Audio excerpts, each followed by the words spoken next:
I think like the internet is so AI now, it's crazy. Like half of these articles with, written by Todd Smith. Like I think Todd Smith does not exist. Like it's all just AI. And like you said, the craziness could be explained by, AI maybe glitching, or maybe, AI doing a 5D chess thing that doesn't make sense to our uh, immediate understanding of what's going on. Well, there's Like, no way you could counter an AI strategy. I don't think. huh? Not humans, I because you think, would. I mean, I think everything from the attention to the social justice, not just in America but in other countries as well, especially the West. Um, I think all of that plays into this. You know, because I'm often wondering, like, why is so much attention being made to all this stuff? You know. Well, I think it's just something that I can't even comprehend or you can't comprehend, but it's playing a role yeah, in conditioning people to eventually collapse in a way that we can't even connect it to that, you know? yeah. Like, there's a whole thing about how a lot of this is in like the end game will be transhumanism, and you know not so many of us existing because we're going to be kind of obsolete in this AI world. So I don't know. It seems like we're feeding into a system that is anti-human, and they're using humans, like even our discussions online and everything is just feeding into this AI data bank, right? And whatever comes out of it will be used to control humanity in ways that won't be good for humanity. Well, I think the internet is being used as a prediction Oh yeah. AI. So, in other words, once you have all the data that's out there, you know, in real time, Mhm. you know the placement of every human on Earth. You know which way the wind's blowing. You know you can predict the weather. You can patterns. You can predict where what everything's happening in real time. You know, All the probabilities yeah. factored. I have no doubt you can project out the next 1 minute, almost 100% of what's going to happen a minute later from now. Okay. Now that doesn't sound like a big deal, but the farther you go out, you're going to get a less probability. So, but I would say you could probably go out maybe 4 or 5, 6 years and have a pretty high probability that this is playing out the way it's going to play out. You know, and that's why to me, I always wonder, like, I kind of believe in fate. I don't feel like we really have control over ourselves at all. I feel like we're a chemical reaction from the moment the sperm hits the egg. We are popped out. We have these parents. Mhm.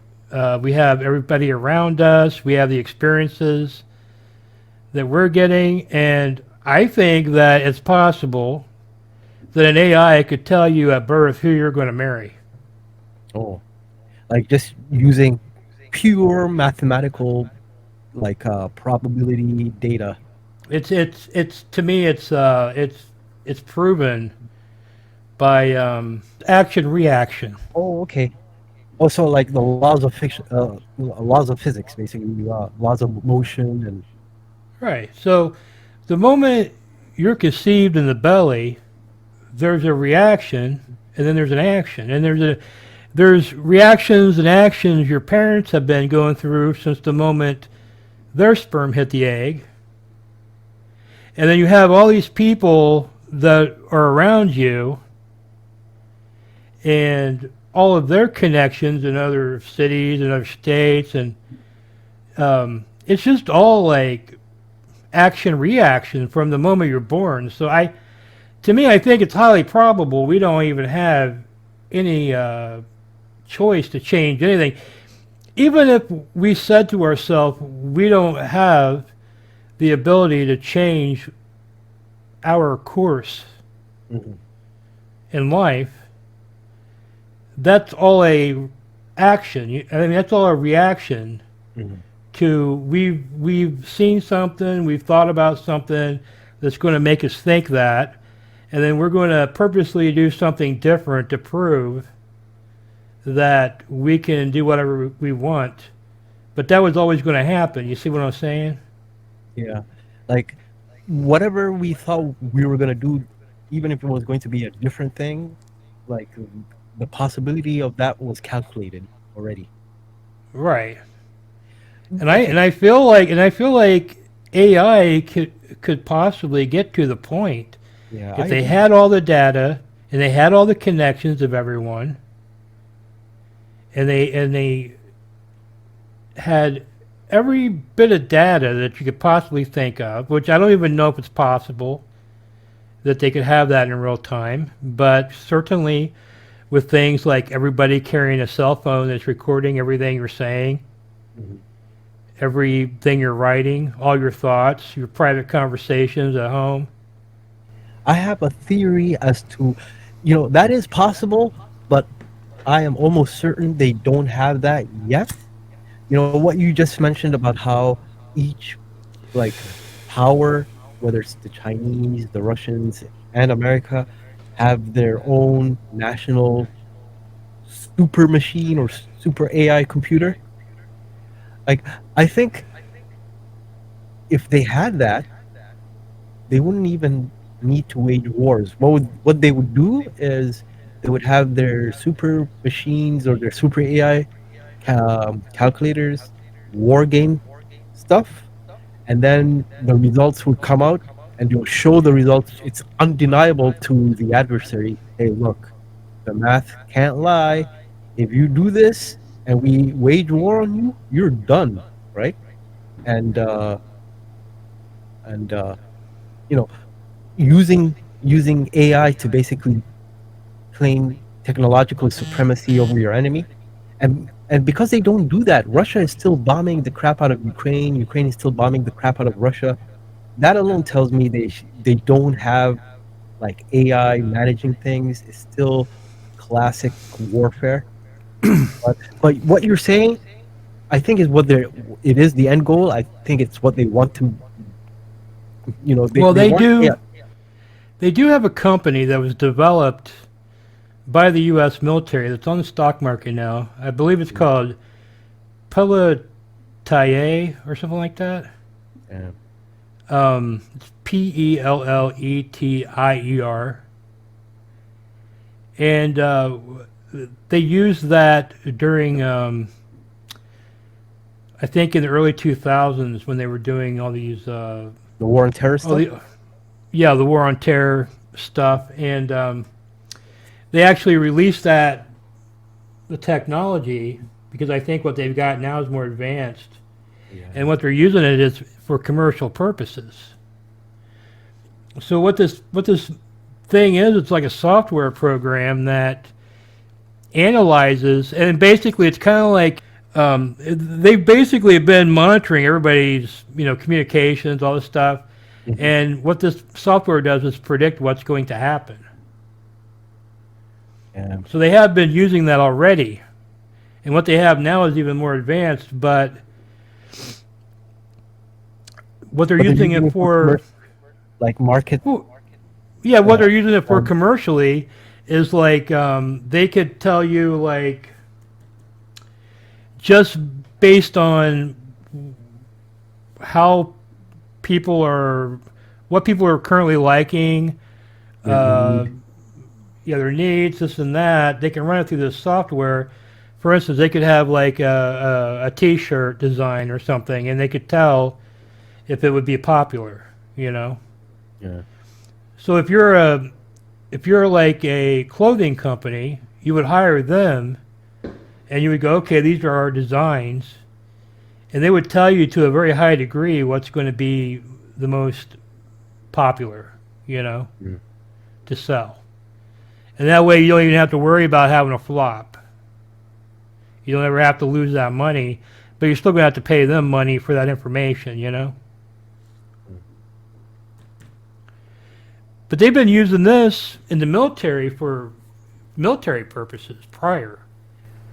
Yeah, the military is basically where all the technologies are utilized first, and only when like the proprietary stuff is exhausted do they trickle it down to us, to regular Joes, to consume.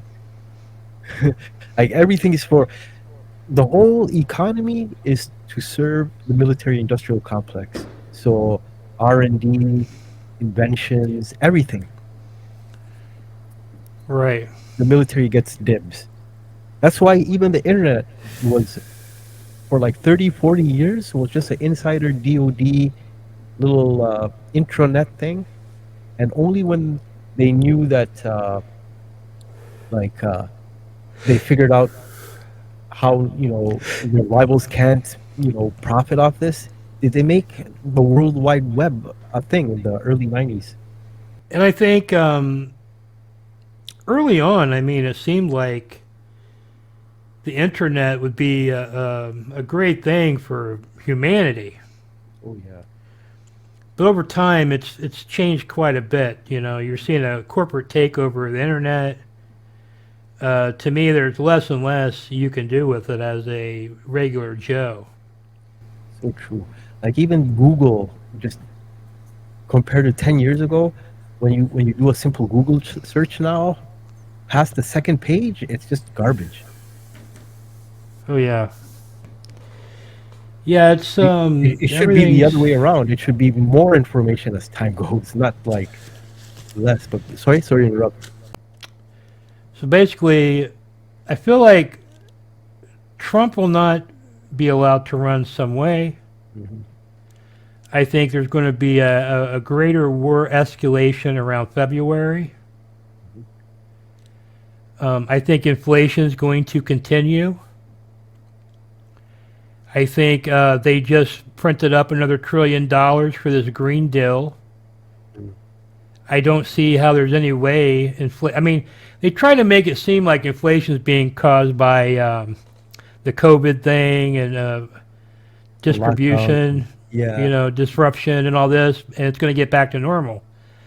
I don't think so. I've seen most things have doubled in price. I mean, I went and got a Chipotle bowl the other day, and it was $16, Wow. Yeah, that's and it would like cost even me a McDonald's. $8 maybe a couple of years ago. So true. Like even a McDonald's regular Big Mac is like 15, $16 now. Yeah, the Here in double Canada. cheeseburger was 99 cents a few years ago. Now it's 2.76, so it's almost tripled. But Yeah. I think where the scary areas where that I think really are going to cause people to starve is the staple food, the rice, the beans. Bread, yeah. I mean, I think a pound of rice is like $4 here now. That used to be like 79 cents. That's what the poor people would eat to just get by.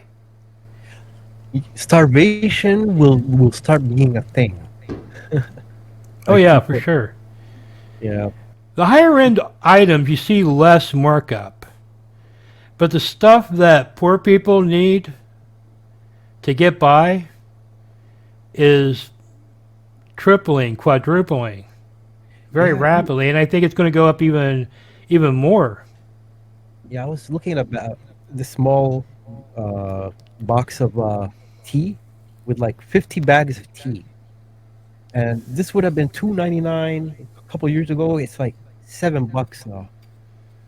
Yeah, and I don't even think we're done. I mean, that tea might cost $14 by next Oh, year, 24, yeah. or 25. A gallon of milk might be $20 here. I mean, a gallon of milk that a few years ago might have cost $3. I think a gallon of milk's going for about 8 or 9 here already. I'm seeing things like hamburger, which is traditionally the some of the cheapest meat you can get, going for like $10, $11 a pound. Like the beef patties, Just ground meat. the ground meat. Yeah, Yeah, minced meat. You know, I mean that's like junk meat that they just all the scraps. yeah. That should be the cheapest of the meats. Well, it always has been, but now it's like, yeah, I think inflation's going to continue to go up, as I think also the value of the dollar is going to go down. Yeah, So that's going to affect prices even more. yeah. You're seeing that here in Canada too.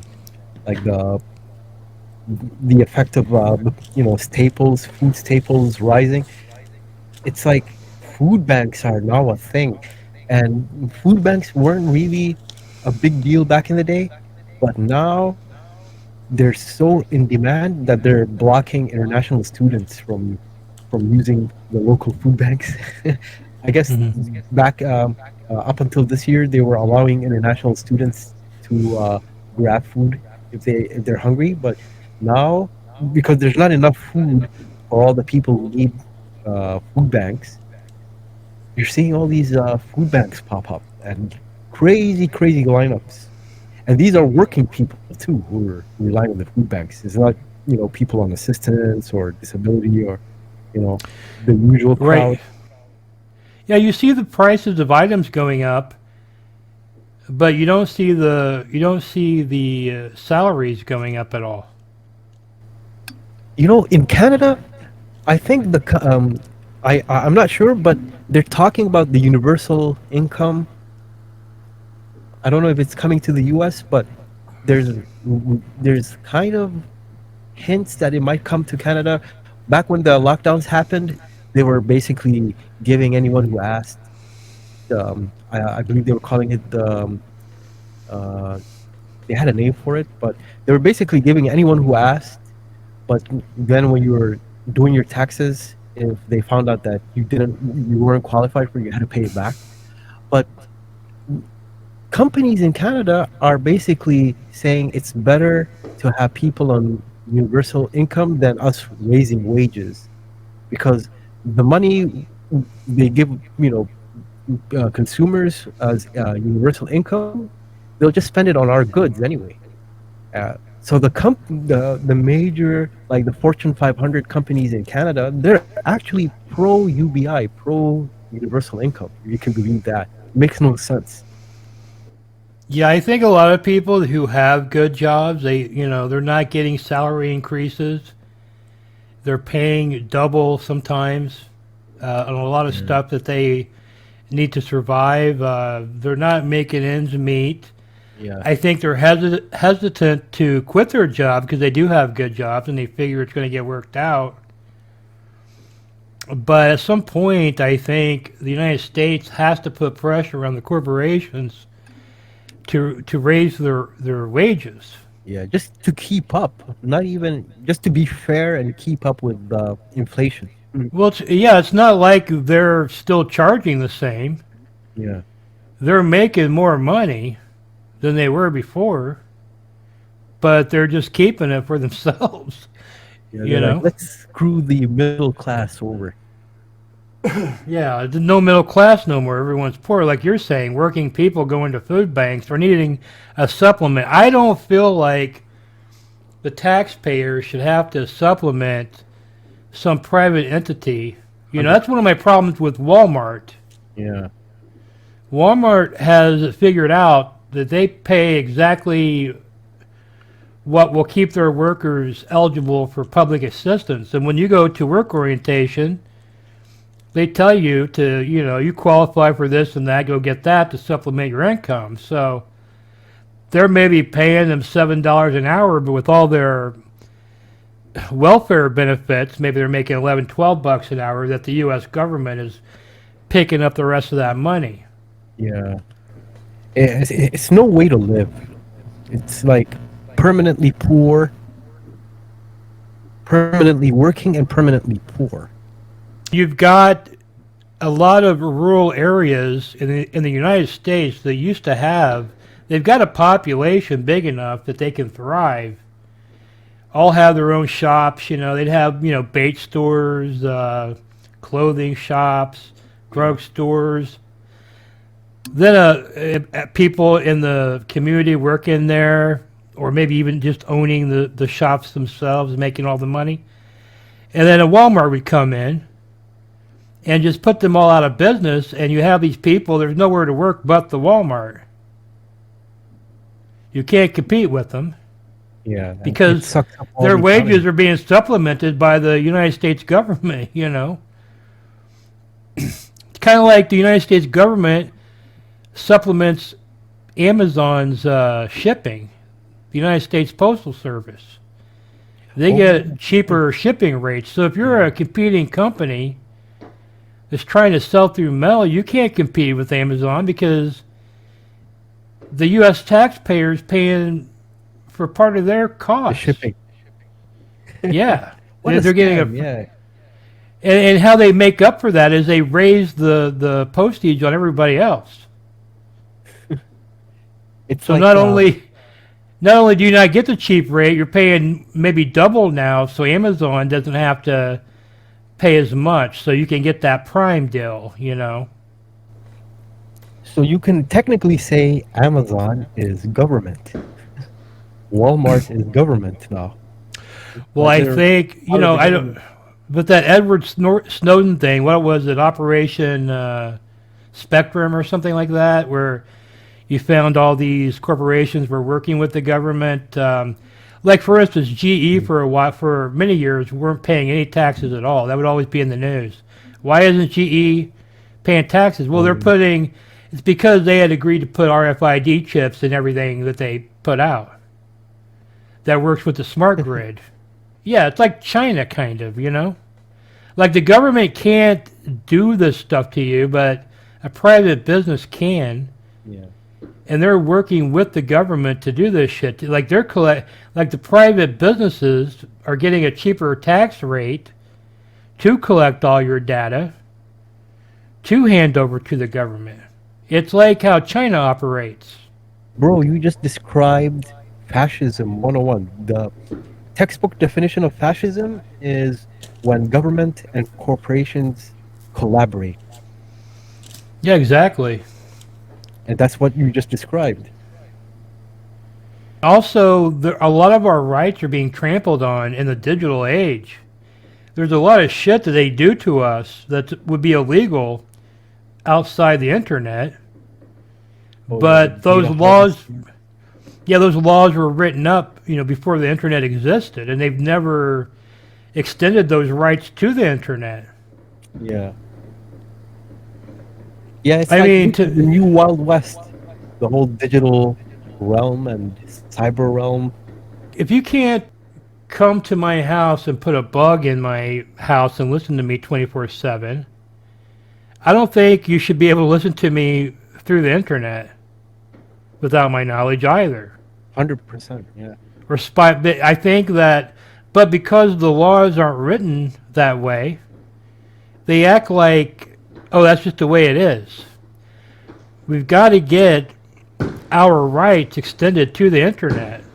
Yeah. It should become a privatized domain. Like the browsing. Yeah. I hear fireworks from Oh here. Like yeah, it's yeah. I'm New in Year's Texas. Eve. They get a little Yeah. crazy down here. Happy New Year's, man. Yeah, Happy New Year's. Oh yeah, it's midnight. Yeah, it's midnight for you now. I had mine an hour ago. An hour ago. Yeah. Okay, yeah. I think crypto's going to go up this year. Oh yeah. What do you What do you think about that? Because I think the dollar is going to go down. I think you're going to see that more of an increased push of that government crypto. You know what I mean? The I forget what they're CBD. calling it. I know what you're talking about. CBDC or something like that. Digital Oh yeah, dollar. USDC or something like that. Yeah, it's like exactly a government crypto. Yeah, they may even like make it attractive. Like somehow they'll just say, "Oh, buy $1. Take one cash dollar and we'll give you $2 worth of USDC or whatever." Yeah, it'll just be And another kit toolkit in their belt that they'll use. That they'll to track send. everybody. Yeah, Instead Which of paying in my dollars, they'll. in my theory that just gives them more data to predict the future, to predict our movements. You might even see a kid born, or he might be a teenager, and they might be able to already tell just from the connections that they're connected him with Mhm. that this guy might grow up to be influential. So you could just like create an accident for that kid to get killed or something. You know what I mean? Yeah. Oops, a car hit him and he's dead now. That's what you could do with that type of information. What was that movie, Minority Report or something like that? That wasn't that the premise with Tom Cruise? Yeah, that was kind of the premise, but they had like I don't know what was going on there. They had like some cone heads in a tank tied Mhm. together, like predicting stuff. I don't know. I don't think you really need that part, but and that's Philip K. Dick, who was a pretty smart guy. If you read his books, he's probably the most accurate sci-fi guy. Oh, He did Blade Runner and kind of The Matrix is kind of loosely based on some of his writings. did he do The Fifth Element as well? Maybe. I don't know about that one, but he did Total Recall. I think he Okay. wrote that. Blade Runner. I don't know if I already said that one. A lot of these producers, I think, they're like they get access to high-level scripts, and then they're basically tasked with making some kind of esoteric, symbolic movie with codes and like you know some kind of predictive programming, forecast, foreshadowing, whatever you want to call it, in the movie.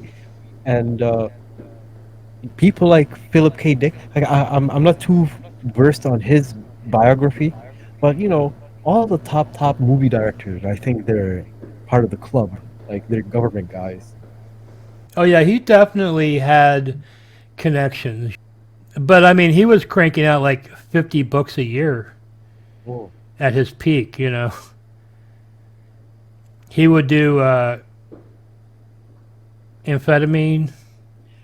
He had sort of a drug house where artists could come in and out, and he would just be in there cranking out books all day long. it's being strung out and writing. Yeah, I mean, it's really amazing stuff how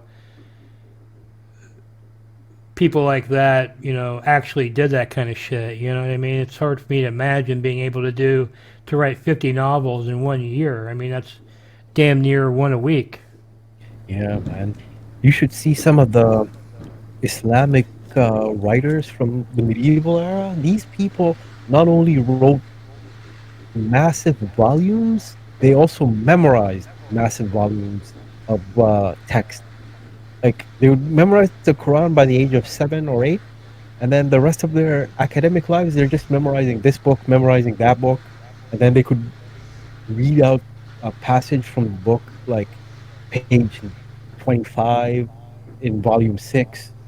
It's just ridiculous the ability that I think we're losing, like the memory loss as humans we're experiencing compared to our ancestors, man, is crazy.